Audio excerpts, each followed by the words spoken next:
मित्रों नमस्कार। आज ये वीडियो मैं आपके लिए विशेष लेकर आया हूँ क्योंकि अभी भारत में अराजकता का बहुत बड़ा समय चल रहा है। आप देख रहे होंगे मणिपुर में हिंसा हो रही है। आप देख रहे होंगे पहलवानों का भी जिस तरह से उन्होंने एक उपद्रव सा किया हुआ है।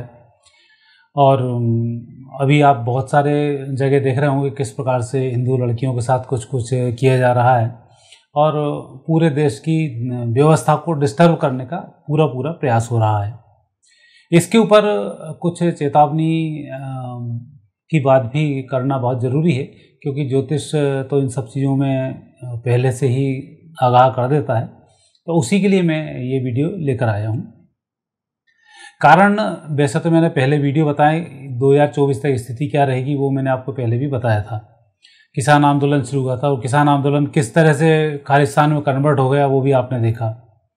एक दिल्ली वाला आयोजन जो शुरू हुआ था आंदोलन वो किस तरह से हिंदू मुस्लिम में और आतंकवादियों के बीच जा पहुंचा था, ये भी आपने इस चीज़ को देखा। तो उन सब का उल्लेख मैंने पहले वीडियो में किया हुआ है। अभी मैं आपसे वापस भारत की कुंडली को लेकर फिर आपके सामने उपस्थित हूँ। भारत के विशेष रूप से अब जो समय है भारत की समृद्धि का समय है। आपने देखा जीडीपी किस तरह से भारत की बढ़ रही है, पूरी दुनिया की घट रही है और भारत की बढ़ रही है। आप आए दिन खबरें सुनते होंगे, पूरी दुनिया की खबरें आप देखें। भारत के मीडिया पर आप विश्वास ना करें क्योंकि विपक्ष बोलता है कि यहाँ का मीडिया बिकाऊ है, तो विदेशी मीडिया को देखना शुरू करें कि वो क्या बोलते हैं। उसके अनुसार हमारी जीडीपी कितनी तरह से बढ़ रही है उस पर आपको एक गौर बहुत करना चाहिए। दूसरा, आपने अभी देखा ऑस्ट्रेलिया में वहाँ के प्रधानमंत्री ने मोदी को बॉस कहा। तो ये भी कोई ऑर्डिनरी बात नहीं है कि आपके प्रधानमंत्री को पूरी दुनिया हाथों हाथ लेती है। आज से पहले भी इतने सारे प्रधानमंत्री हुए हैं। एडवर्टाइजिंग करना होता तो वो खुद भी कर सकते थे और एडवर्टाइजिंग के दम पर आप पूरी दुनिया को ये नहीं बता सकते हैं कि हम सब कुछ हैं। आपके तौर तरीके, आपके कर्म, ये सब बताते हैं कि आप व्यक्ति क्या है। और मोदी जी के ऊपर भी मैंने आपको वीडियो बनाया कि मोदी जी किस तरह के व्यक्ति हैं और आने वाले समय में भारत में उनकी क्या भूमिका रहने वाली है। ये भी मैंने पहले आपको बतलाया था कि भारत अब विश्वगुरु बनने की ओर है। तो विश्वगुरु ऐसा तो बनेगा नहीं, और जब नेगेटिव स्थिति बनती है तो नेगेटिव लोगों में एक तरीके से भय व्याप्त होना स्वाभाविक है। और यही कारण है कि दिया अंतिम टाइम में भभकता बहुत है। तो अब विपक्ष की जो स्थिति है वो यही स्थिति है और पूरी दुनिया के जो नेगेटिव लोग हैं उनकी स्थिति अब यही है कि मोदी को कैसे रोका जाए। और ये नहीं रोक पाओगे आप। मतलब मैं तो आपसे ज्योतिषी हूँ तो बहुत क्लियर बात कर रहा हूँ। आप कुछ करके देख लें, 2024 में मोदी को पूरी दुनिया सलाम करेगी और मोदी की बात पूरी दुनिया मानना शुरू करेगी। विश्व लीडर तो अब हो ही चुके हैं और 2024 में आकर पूरी दुनिया पर वो राज करने की स्थिति में आ जाएंगे। साथ ही मैंने कुछ वो भी आपके पास वीडियो डाले हैं कि किस तरह से भारत की जो सनातन संस्कृति है वो पूरी दुनिया पर छाने वाली है। ये वीडियो भी मैंने आपको बहुत सारे डाले हैं कि किस तरह से विधर्मी लोग मारे जाएंगे और आपस में ही लड़ कर ये निपट जाएंगे। उन सब के मैंने प्रूफ सहित आपसे डाला है कि कहाँ क्या क्या लिखा हुआ है और कैसे ऐसे ग्रह योग बन रहे हैं कि 2030 तक पूरी प्रकृति बदलने वाली है। लेकिन इस समय में थोड़ी सी विपरीत स्थिति जरूर है। लोग उसको लेकर भयग्रस्त भी हैं, लोग उसको लेकर प्रश्न भी करते हैं। एक प्रश्न तो यही करते हैं कि जब ऐसी स्थिति बन रही है कि अब प्रतिदिन तो हत्याएं हो रही हैं, कानून आपके पास कुछ ऐसा है नहीं कि आप बहुत जल्दी किसी व्यक्ति को न्याय दिला सकें। यदि आज ही कल वो प्रकरण हुआ उसमें यदि चाकू बरामद नहीं होता उसका चाकू, तो उसको सजा दिलाना ही मुश्किल जाता। तो ये जो स्थिति है बहुत कानून की कुछ ऐसी पेचीदगी हैं जिसके कारण की परिस्थिति विपरीत होती है और न्याय मिलने में देरी होती है और देर से मिला हुआ न्याय भी अन्याय का एक बहुत बड़ा कारण बनता है। तो जो लगातार नेगेटिव स्थिति बन रही है उन स्थितियों को देखते हुए जो शरीफ लोग हैं, सज्जन जो लोग हैं, वो व्यक्ति जरूर भयभीत होता है कि आने वाले समय में क्या होने वाला है। और जितने भी भविष्यवक्ता जिनको हम कहें अच्युतानंद दास जी कहें, सूरदास जी कहें, रविदास जी कहें, कबीरदास जी कहें, वल्लभाचार्य जी कहें, सारे जितने आचार्य हैं, जितने भी भक्तिकालीन लोग थे, उन्होंने जो भविष्यवाणी की है इसी डर के कारण की, उस समय हिंदू धर्म में बहुत भयंकर डर व्याप्त हो चुका था मुगलों का कि आने वाले समय में क्या होगा, उनको कैसे रोका जाए। तो ये वो त्रिकालदर्शी थे जो उनको बताते थे थोड़ा सा समय और निकालो और ये इन सब का अंत होने वाला है। तो भक्तिकालीन के बाद आपने देखा होगा कि मुगलों का किस तरह से पतन होना शुरू हुआ, शिवाजी का आगमन हुआ, फिर उन्होंने नष्ट करना शुरू किया। तो इस तरह से औरंगजेब वगैरह जो आगे पीछे बढ़ रहे थे उनको वहीं के वहीं नष्ट करना इन्होंने शुरू कर दिया। तो जिनकी वीर गाथाएं में पढ़ाई जाती हैं वो कितने वीर थे वो आपको सब समझ में आ रहा है कि हमारे जो ओरिजिनल वीर थे उनके बारे में कुछ नहीं बताया गया और जो नकली फर्जी झूठे लुटेरे लफंगे थे उनको एक नई परिभाषाओं में परिभाषित करके और बहुत अच्छे से लपेट कर आपको पढ़ाया गया। तो पहली स्थिति अब यह बनती है कि इन दुराचारियों का, इन अत्याचारियों का, इन आतताइयों का अंत होने वाला है और ये लगातार ऐसी ऐसी हरकतें करेंगे कि ये खुद ही मारे जाएंगे।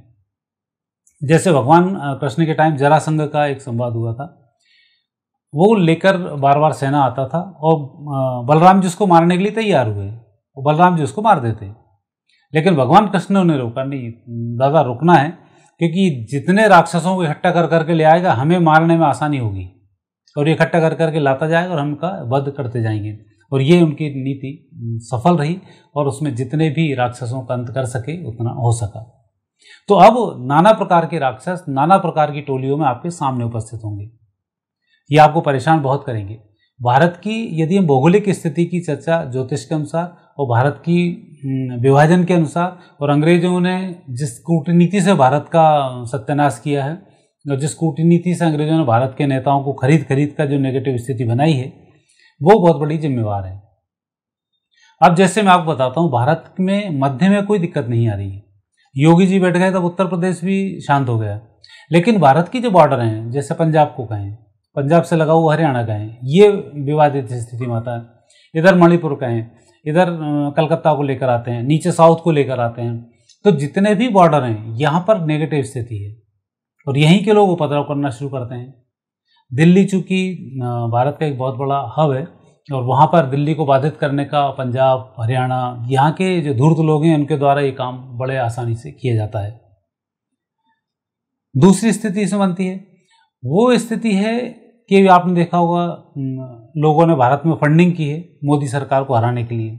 जितना हमारा खर्च चुनाव में नहीं होना उससे ज़्यादा फंडिंग तो इन्होंने हमारे विपक्ष के लिए कर डाली, लोग उपद्रव कर रहे हैं उनके लिए कर डाली, लगातार इस तरीके के उपद्रव चलते रहे उनके लिए कर डाली। तो ये आप जो स्थिति देख रहे हैं ये पाली पोसी हुई व्यवस्था है जिसकी फंडिंग बाहर से है और प्रूफ्ड है, सारी चीज़ें आपके सामने भी रोज़ पेपरों में आ जाती हैं और गृहयोग भी यही बताते हैं कि देश की जो अभी स्थिति है उस स्थिति में मोदी जी 2024 का जब चुनाव जीत जाएंगे मई 2024 में, उसके बाद भगवत सत्ता का उदय हो जाएगा और मोदी को कोई हराने वाला अभी नहीं है कि चाहे विपक्ष पूरी दुनिया का विपक्ष इकट्ठा हो जाए तो भी मोदी का कुछ नहीं बिगाड़ सकते। क्योंकि आपने देखा होगा भगवान कृष्ण से जब टकराने के लिए कई प्रकार के राक्षस और कई प्रकार की शक्ति आती थी अपने आप नष्ट हो जाती थी। जो शक्ति है भगवान ने गीता में भी कहा है कि आने वाले समय में राजाओं में राजा मैं हूँ, उसमें मेरा अंश है, वृक्षों में पीपल में मेरा अंश है। तो उस प्रकार से जो राजा बनता है उसमें भगवत सत्ता का अंश हो जाता है और भगवत सत्ता उसके साथ कार्य करना शुरू कर देती है। और यही कारण है कि तंत्र मंत्र इन राजनेताओं के ऊपर जब पद ग्रहण कर लेते हैं, जैसे ही शपथ लेते हैं उसका तंत्र चलना बंद हो जाता है और शपथ से हटे फिर तंत्र वापस शुरू हो जाता है।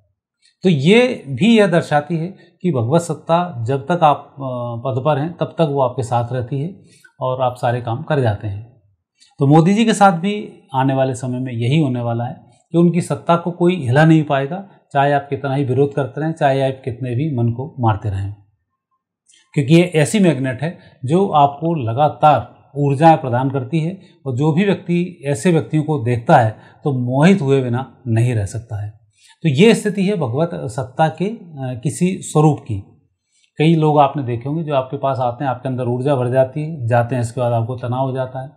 कई लोग ऐसे हैं जो खानदान में जिंदा हैं तब तक खानदान तरक्की कर रहा है और उनके मरने के बाद खानदान के खानदान सफा हो गए, तो वो ऐसी शक्तियों के लोग हैं।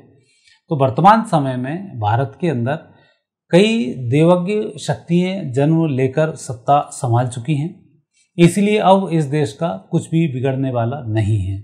तो पहली स्थिति, जब आप इस भय से ग्रसित हैं कि इस देश का क्या होगा, मोदी जी का क्या होगा, देश कहाँ जाएगा, लफंगों के हाथों तो नहीं पहुँच जाएगा, विधर्मियों के द्वारा तो नहीं मारे जाएंगे। तो अब भूल जाओ, विधर्मियों में जितनी भी दम थी, इनकी औरंगजेब तक दम थी, उसके बाद ये लगातार डाउनफॉल में है, अब ये खत्म होने की स्थिति में है। 2030 तक कोई भी विधर्मी नहीं टिक पाएगा। आने वाले समय में ये स्थिति ग्रह योग से बनती है। और इसके साथ ही मांसाहारी लोग जो सनातन संस्कृति में, उनका भी बहुत अच्छा भविष्य नहीं है। तो अब स्थिति एक मैं बतलाता हूँ जो ग्रह अनुसार बनती है। हम अब भारत की कुंडली का इसमें अध्ययन करते हैं तो आपको बड़ी चीज़ें क्लियर हो जाएंगी कि अब क्या क्या होने वाला है इस देश में। भारत की कुंडली में वृषभ लग्न की कुंडली है। लग्न स्थान पर राहु विराजमान है, मंगल द्वितीय स्थान पर है, सूर्य शनि चंद्र बुध शुक्र तीसरे स्थान पर हैं, गुरु हैं छठे स्थान पर, केतु हैं सप्तम भाव में। अभी जो स्थिति है वो महादशाओं में, चंद्र की महादशा में हम चल रहे हैं और चंद्र की महादशा में केतु की अंतर्दशा जुलाई तक है। जुलाई के बाद चंद्र में शुक्र की अंतर्दशा आएगी और शुक्र छठे भाव का कारक है। अब स्थिति इसमें यह बनना शुरू होगी कि 11 दिसंबर 2022, वैसे तो जैसे चंद्र की महादशा चली तब से ही उपद्रव शुरू हो चुके हैं और 21-22 से तो स्थिति लगातार नेगेटिव हो रही है। और अब जो समय आएगा वो जैसे कि आपने देखा पहलवान, एक बात है जो पहलवान लोग लड़े हुए हैं, भिड़े जा रहे हैं, कोर्ट में जब मामला है तो आपको अपने दो हाथ करने की क्या जरूरत है? क्यों आप अराजकताएं फैला रहे हैं? क्यों आप इस देश की चीज़ों को बदनाम कर रहे हैं? क्यों संविधान को बदनाम करने की कोशिश कर रहे हैं? ठीक है, उनके अपने तर्क हैं, उसने ऐसा किया उसने वैसा किया, जो स्थिति वो कोर्ट में निर्णय होगा। लेकिन उपद्रव के चक्कर में अब आपसे फालतू के जो झूठे संगठन ये जुड़ना शुरू हो रहे हैं और आप इस सब चीज़ों को नेगेटिव करते जा रहे हैं। जैसे किसान आंदोलन का अंत क्या हुआ? आतंकवाद। अल्टीमेट बाद में मालूम पड़ा कि सारे आतंकवादी घुस गए और किसान की चीज़ें तो सारी गायब हो गई। सरकार को अनावश्यक रूप से परेशानी हुई, लोगों को अनावश्यक रूप से परेशानी होना शुरू हुई। शाहीन बाग था, शाहीन बाग में क्या हुआ? अल्टीमेट यही रहा कि आतंकवादी अलगाववादी घुसना शुरू हो गए, उन्होंने सारी चीज़ कर दी। PFI FI जो भी संस्थाएं, सारी संस्थाएं अब तो रोज़ रोज़ सामने आने लग गई हैं। तो ये स्थिति है, अब नेगेटिव होने वाली है। अभी 11 जुलाई के बाद जब शुक्र शुरू होगा तो ये जाएगा 11 मार्च 2025 तक। लेकिन विशेष स्थिति है 11 जुलाई से लगाकर 21 नवंबर 2023 तक। ये शुक्र की महादशा में शुक्र की अंतर्दशा है और उसमें सूर्य भी 21 नवंबर 2023 तक रहेंगे। मतलब चंद्र की महादशा में शुक्र की अंतर्दशा, शुक्र में शुक्र का अंतर प्लस शुक्र में सूर्य का अंतर, ये चलेगा 21 नवंबर 2023 तक। तो अब जैसे आपने देखा एक राजकुमार विदेश चले गए और मुस्लिम लीग को वहाँ जाकर एक सर्टिफिकेट दे रहे हैं। मुस्लिम लीग सेकुलर पार्टी थी, इसका मतलब विभाजन यदि कोई बोलता है कांग्रेस ने कराया तो कोई गलत बात नहीं है, क्योंकि उनके वंशज इस तरीके की बातें कर रहे हैं। तो ये एक बहुत बड़ा गलत मैसेज है जो आप इस देश के होकर वहाँ जाकर भारत की बुराई करना। तो ये ऐसे लोग जो छद्मवेश, अंदर पाप जिनके भरा हुआ है वो पाप मगर चढ़कर बोलता है। तो ये सब चीज़ें अब बाहर आपकी निकल रही हैं और ऐसी लगातार निकलती रहेंगी। और कई लोग ऐसे, यही नहीं, और लोग भी विदेश में जाएंगे और कई सारे संगठन है जो अभी यूएनओ पहुँचेंगे कि यहाँ ऐसा हो रहा है ऐसा हो रहा है, जबकि सबसे ज़्यादा सुरक्षित देश है और सबसे ज़्यादा शिकायतों भरा देश भी यही है। 21 नवंबर से जनवरी 24 तक यह समय बहुत अधिक अराजकताओं का समय रहेगा। इस समय में नाना प्रकार के दंगों की साजिश करी जाएगी, नाना प्रकार के लोगों को लड़ाना भिड़ाना, ये टोटल अराजकता का और ये माहौल रहेगा। जिस प्रकार से अभी आपने देखा कि अच्छी भली संसद, जो एक ऐसा भवन पूरे देश को चलाता हो, संविधान लिखा जाता हो, उसका मूर्खतापूर्ण चीज़ों में विरोध कर दिया। फालतू के राष्ट्रपति के ऊपर उटपटांग आपने बयानबाजी करना शुरू कर दी। ये एक नीच लक्षण है जो आपके अंदर से भरे हुए पाप को दर्शाता है और पाप ऐसे ही सामने आता है।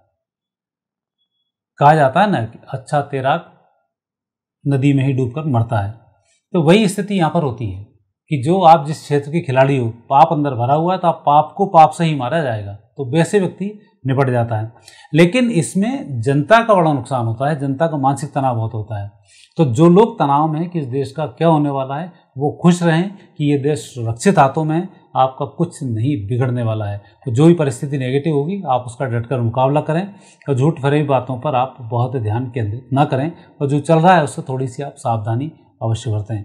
दूसरी स्थिति बनती है 11 जनवरी 24 से 16 फरवरी 24।